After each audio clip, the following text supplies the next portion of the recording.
இலங்கை கடற்படையினரால் கைது செய்யப்பட்ட மீனவர்களையும் அவர்களது மீன்பிடி படகுகளையும் விடுவிக்க கோரி போராட்டம் நடைபெற்று வரக்கூடிய சூழ்நிலையில் ராமேஸ்வரம் மீனவர்கள் இன்று 3வது நாளாக காத்திருப்பு போராட்டத்தில் ஈடுபட்டு வருகிறார்கள்.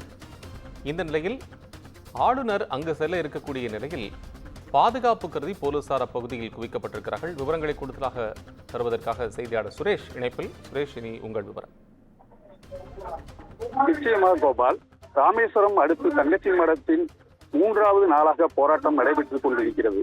தொடர்ந்து தமிழக மீனவர்கள் கைது செய்வது, அவர்களது படகுகளை நாட்டுடைமையாக்குவது, ஏலத்தில் படகுகளை உடைத்து அதிலிருந்து இரும்பு ஏற்றுமதி செய்வது, இலங்கை சிறையில் உள்ள மீனவர்களுக்கு அதிகப்படியான அபதாரங்களை விதித்து இலங்கை அரசு தமிழக மீனவர்களை வஞ்சித்து வரும் நிலையில் இதை கண்டுகொள்ளாத மத்திய அரசை கண்டித்து இந்த போராட்டம் நடைபெற்று வருகிறது.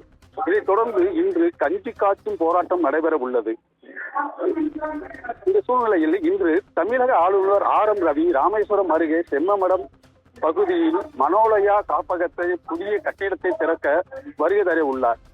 இதனால் போராட்டம் நடைபெறும் இடத்தில் 2 அடுக்கு பாதுகாப்பு போடப்பட்டுள்ளது மற்றும் பல மாவட்டங்களிலிருந்து வரவழைக்கப்பட்ட போலீசார் பாதுகாப்பு பணியில் ஈடுபட்டு வருகின்றனர்.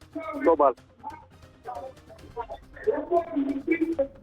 நன்றி சுரேஷ், உங்கள் நன்மை விவரங்களுக்கு நன்றி.